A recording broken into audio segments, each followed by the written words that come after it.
আসসালামু আলাইকুম, hi everyone, welcome back to my channel Alam Fatema's কিচেনে। আজকে এই যে আস্ত মসুর দিয়ে খিচুড়ি রান্না করব।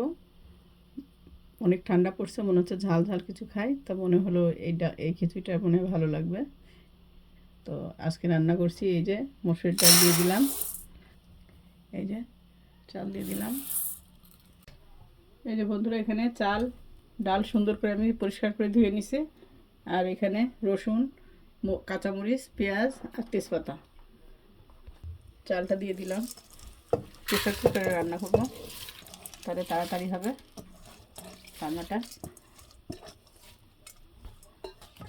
তেজপাতা দিলাম, পেঁয়াজ, কাঁচামরিচ, আর এখানে কিছু রসুন দিয়ে দিলাম আস্তে, লবণ দিলাম, আর এখানে একটু জিরার গুঁড়া দিব, ধনিয়া, সরিষার তেল দিয়ে দিলাম সামান্য, মেখে বসাবো। এই যে পানি দিয়ে দিলাম, আরও কিছুটা পানি লাগবে, দিলাম। প্রেসারে তো বেশি পানি লাগে না। এই যে বন্ধুরা, এখন আমি চুলাটা জ্বালিয়ে দিব বাসি হওয়ার আগ পর্যন্ত। সঙ্গে থাকুন। খিচুড়িটা হয়ে গেছে, এখন আমি এই যে ঢাকনাটা খুলে দিলাম। এই যে বন্ধুরা দেখো, এই যে এভাবে সাদা খিচুড়ি, এখানে হলুদ দেওয়া লাগে না।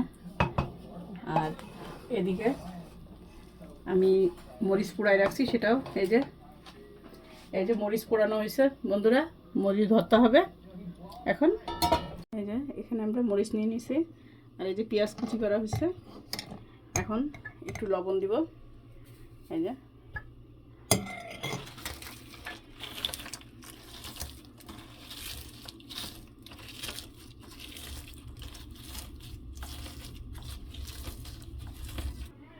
এখন এই যে সরিষার তেল দেওয়া হচ্ছে।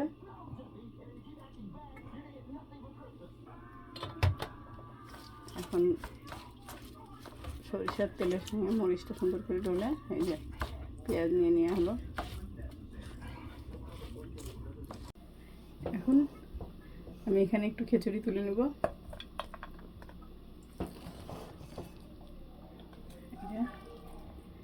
এখন এই ভাতটা, এই যে এখন আমি এই ভর্তাটা তুলে নিলাম।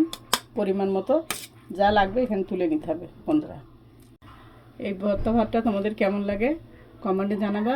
আর এই ভিডিওটি কেমন লাগলো লাইক, কমেন্ট, সাবস্ক্রাইব করবে। আজকে এই পর্যন্ত, আল্লাহ হাফেজ।